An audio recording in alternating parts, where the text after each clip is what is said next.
And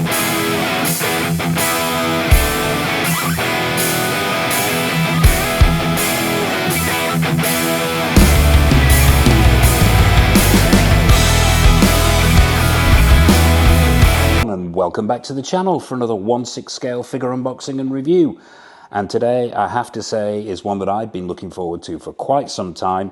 Yes, it's Dr. Loomis, aka Donald Pleasance, from the seminal 1978 John Carpenter classic Halloween in 1/6 scale, courtesy of Trick or Treat Studios. The review will take the usual format. We'll have a quick look at the box, then we'll be diving down onto the table to have a look at the accessories. Then it will be out with the shape hunter himself, onto the stand, onto the turntable for a close-up look. Then we'll be wrapping the whole thing up as we always do with a mini showcase at the end. And it's probably at that point where we might have to introduce Dr. Loomis to Michael Myers.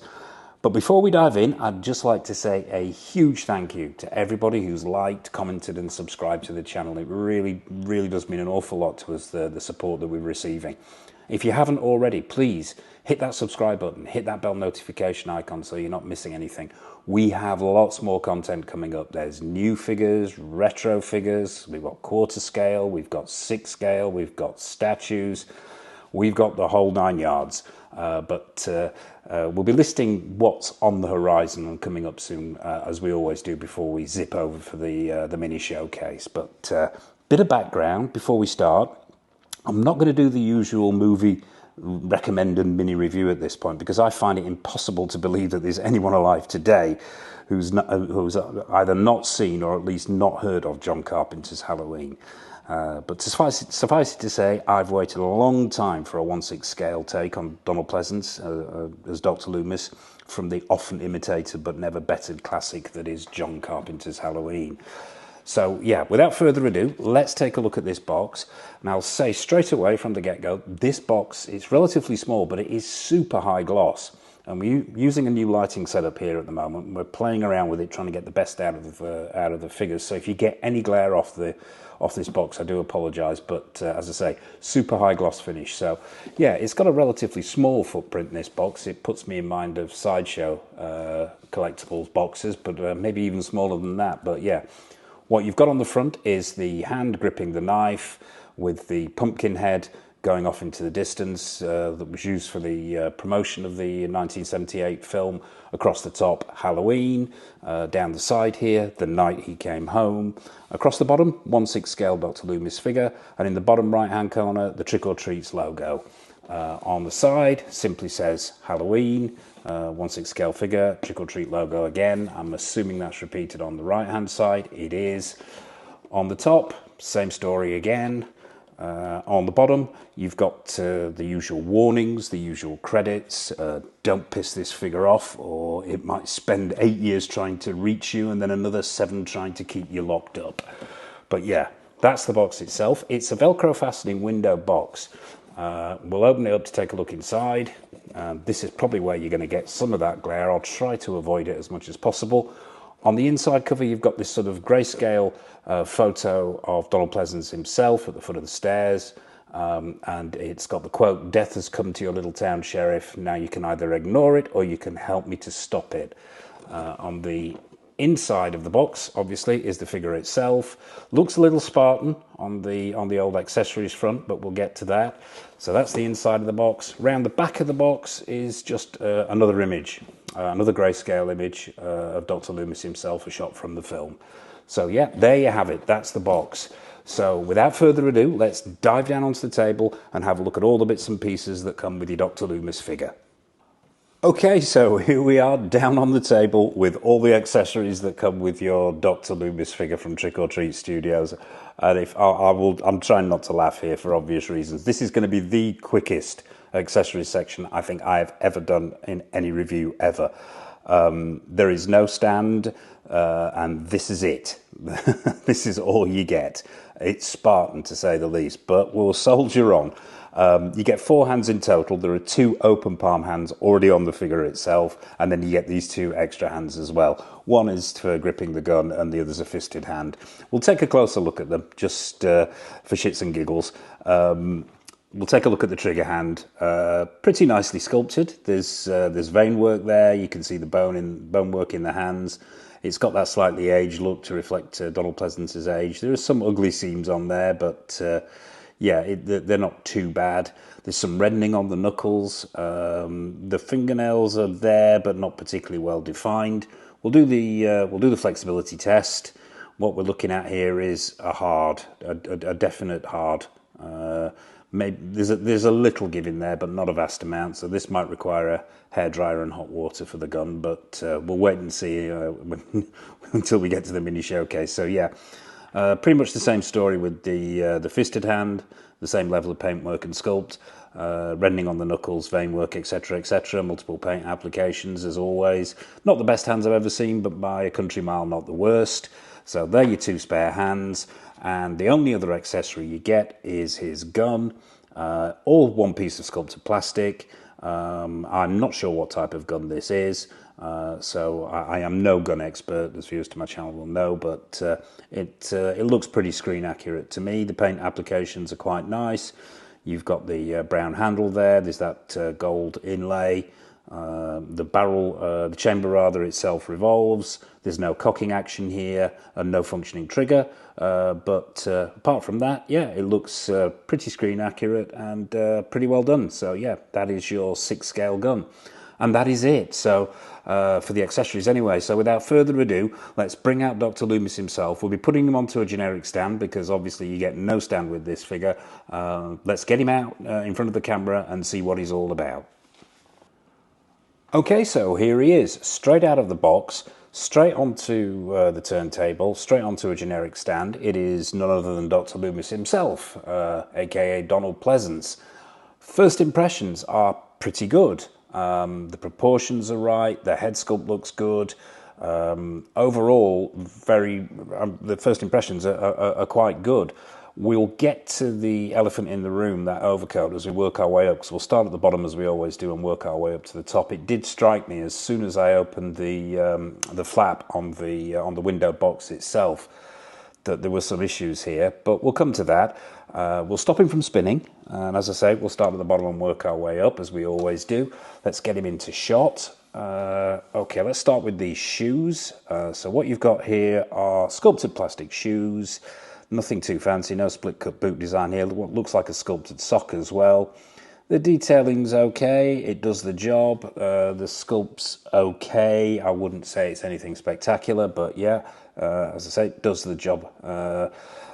So the suit underneath, we'll take a closer look at that actually. When we'll actually cut to, we'll take this overcoat off him so we can have a look at the suit underneath, because there's a lot of portions of the film he was just wearing the suit, and the suit is very, very important. So the cut looks pretty good on the suit. The colour looks relatively screen accurate. It was a sort of, well, it looked to me like maybe a wool suit that he was wearing, but this feels like it's made out of a sort of a brushed cotton maybe. But the colour looks right. It falls well. It looks to be in proportion and quite well cut. The jacket, we'll just lift this off so we can see underneath. The jacket itself is very, very well cut. It's a cotton material. It's got a silky nylon-y type lining, which is nice. The trousers themselves have a Velcro fastening at the top there. I'm not feeling any pad. Oh, there may be some. Yeah, I think there's a little bit of padding underneath this figure around the waist area, just to give it a little bit of weight to get the proportions right. But the cut looks good. The stitching looks nice. We'll spin it around, see if we can take a look at the stitching on these. We'll lift these arms up so we can get closer into this stitching. Yeah, stitching is nice. It does have a sort of how can I describe this? A Hessian feel, a rough feel. But I believe his suit looked like a wool suit to me. But the material they've used does give it that sort of rough look from a distance, and slight rough texture. But yeah, stitching is nice. Jacket is well cut. Underneath the jacket, you have a cotton shirt with what looks like, I don't think there are any 6-scale buttons there. I am trying to see these, but I can't see any. I'm not sure how this shirt is fastened, whether it is actually removable. It doesn't look removable to me. But yeah, you've got a white cotton shirt. That collar most certainly needs some futzing. It's not the best in the world. I'll move this back a little bit. Actually, let's get him off the stand and get him into into camera so we can see this, get him into shot. Yeah, that there's often you'll see in 6 scale figures they'll put a rigidity either by spraying some kind of material onto the collar itself to give it that rigidity. Unfortunately, I haven't done that here, and although the tailoring is quite nice on this shirt, this collar looks like it's going to need some futzing to get it to sit properly. It needs to be, in my opinion, a little bit lower down, and yeah, it's going to take some work. That the tie itself hasn't been treated in any way to retain its rigidity. It's simply a black, what feels like a nylon material, but yeah, it does the job. This collar's going to need some work. We'll, as I say, we'll cut to the suit itself once we've taken a look at this overcoat. Now, the first thing that struck me as soon as I opened the box was the colour of this overcoat. Now, in my opinion, my humble opinion, he wore a raincoat in the film. Now, this isn't the right colour to me. This is sort of a, how can I describe it? It's a it's fawny. It's got too much of a yellow tinge to it, too much of a cream tinge to it, and not the beige colour that the raincoat is that he wore in the film. Also, the material as well. Now, it's a cotton material,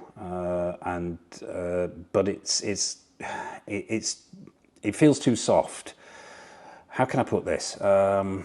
This looks like a duster coat to me. An Old West duster coat rather than a raincoat, a trench coat. But yeah, it might be a custom job here. This, yeah. So a little bit of inaccuracy there in colour and materials. Although the cut, and I'll put him back on the stand so you can see this. Although the cut itself is very good and very accurate, it is cut like the coat that he wore in the film, and it falls well. To me, that material and that colour are off. But we'll soldier on. It's got some 6 scale buttons on the front. The stitching is nice. It's got a white lining, but this sort of under these lights, you're getting a tinge of almost lemon yellow in there in places, which is not right to me. But we'll take a look at the arms, and also as well, it's see-through in places. I'm not sure if the camera is picking this up, but when it rests against the brown of the suit, the dark brown of the suit, you can actually see through it, which doesn't look right to me. But yeah, the stitchwork down the back is nice. The stitching on the collar is nice. You've got the ties on the wrists themselves and buttons there, which are all screen accurate. So yeah, not 100% certain on this clothing. That shirt needs some work. This overcoat, yeah, I'm not 100% happy with. But what we'll do is actually, off camera, we will remove this overcoat so we can take a look at the suit and a close-up look at the head sculpt. So cut to the removed overcoat. Okay, so we've removed the overcoat so we can take a closer look at this suit itself. Apologies for any glare we might be getting here, but I've altered the lighting so that we can get the best possible look at this clothing and at this head sculpt. Yeah, let's get him off the. Let's stop him spinning. Get him off the turntable and get him into shot so we can have a closer look at this. Now, I've got to say, I mentioned before this collar is way too big, and it's going to take some futzing to get this down and to get it to stay down. Now, the actual suit itself, not 100% happy with the fit on this. I'll put it back on the stand so you can see. I think the way these trousers fall, they're a little bit out of proportion. They're almost bell-bottomed at the end. Now, I know the film was 78, but it did look a little bit too baggy at the bottom there. The proportions look slightly off to me. The whole cut of the thing just there's something not right there. Let's put it that way. The colour is screen accurate as far as I can tell. The materials that we used are okay. It's the cut that doesn't work for me on this suit, and also that shirt is throwing it out. So it's going to take some futzing after this review to get it to where I want it to be. But let's have a look at this head sculpt while we've got this lighting altered. Now, This head sculpt actually, I think really it's the head sculpt here that is the main attraction. The likeness to Donald Pleasance, absolutely spot on. Very, very good indeed. The paint applications are very good. The skin texturing is good. You've got crow's feet around the eyes. There's bags under the eyes. There's veining in the temples there. There's some slight furrow marks in the temples. There's multiple paint applications on this skin to give it that depth and that realism. The beard is well done. Individual strands are picked out there, and there's a hint of white and grey in there, as there is with the hair. The hair's quite nicely done. Yeah, the head sculpt here is very, very good. That is a first-rate head sculpt, and there's a likeness to Donald Pleasance in Halloween. That's unmistakable. Really, really high-quality head sculpt here. It's a fixed neck head sculpt. There's no swap-out heads with this one. You simply get one head. The range of motion is pretty good. Yeah, it's not bad at all there. You've got a decent amount of motion there. The body itself, as I mentioned, is actually, and we'll lift this the jacket up here. It's padded around the waist area, and it feels like it runs round the back as well to give him that little bit of a paunch. The articulation is quite good. The body doesn't feel the best in the world, but it most certainly isn't the worst in the world. I think you've got a butterfly joint in the shoulder there, normal joints in the arms, stiffness there in the legs, which is nice. The resistance, yeah. Let's see what we've got in the waist. Yeah, there's movement there in the waist. So body's pretty good. Head sculpt is excellent. Let's pop him back on the stand. Articulation is okay, if not the best body in the world. It's pretty good. Honest opinions at this point. I think proportion-wise, it's spot on. I think for the suit, the colours are spot on. The white shirt, the black tie, the brown suit. I've got this, the overcoat that we took off earlier, and I'm wanting to get this into shot right underneath the light so you can see what I mean about this sort of almost lemon yellow to what should be a beige coat. I mean, the stitch work is nice. The lining is well done. It's the shape is screen accurate. It's just that colour is off to me. Yeah, so I would say, from a personal perspective, I think this is a very, very good figure, let down by some poor tailoring. That's my opinion. I'll put it out there. That shirt, the collar needs to be smaller.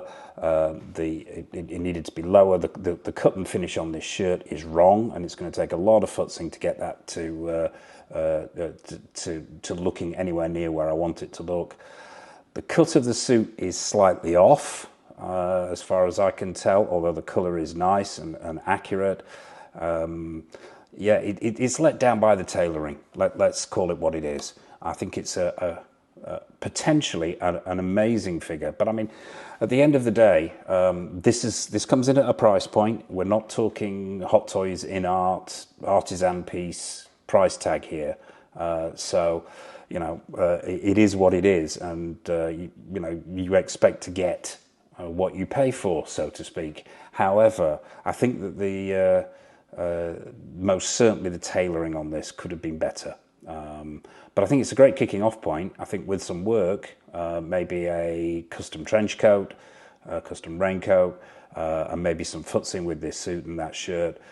I think the potential here is absolutely phenomenal for something really, really spectacular. But straight out of the box, I think, yeah, it's not without its issues. If I was going to give it a score, oh, that's a tough one. I would have to go with a 7, unfortunately. The vast majority of that 7 is taken up with this rather excellent head sculpt. I think it's the points are deducted for the poor tailoring and the lack of screen accuracy on the colours, particularly this raincoat. So there you have it. That is the Dr. Loomis figure by Trick or Treat Studios. I hope this review's been useful. If you're thinking of picking this figure up, if you already have it, please pop a comment in the comment section below. What are your thoughts on this? Am I expecting too much at this price point with the tailoring? But yeah, I'd be interested to hear, so please, as I say, stick a comment in the comment section. And that about wraps it up for this review. I suppose all it remains for me to say is, well, actually, before we zip over to the mini showcase, what do we have coming up? And there's loads of stuff coming up. Just arrived is the Trick or Treat Studio, funnily enough, take on Boris Karloff from Frankenstein. That's going up for the statue. That's coming up for review pretty soon. What else have we got coming in? Just arrived is Exo-6's Admiral Picard. That'll be going up for review as well pretty soon. We have got the Doof Warrior from Premier Toys from Mad Max Fury Road. The Legendary Merchant, aka Tom Hardy from the TV show Taboo. Caustic Plastics, Horror of Dracula. That's coming in soon. The Present Toys Kaneda from Akira. The Org Toys, Duke Leto from Dune. Oh, I could go on, but we'd be here all night. So, yeah, suffice it to say, there's an awful lot on the horizon. So hit that bell notification icon, hit that subscribe button so you're not missing anything. And all it remains for me to say is from Dr. Loomis, aka Donald Pleasance, and myself, take care of yourselves, happy collecting, and it's over to the showcase.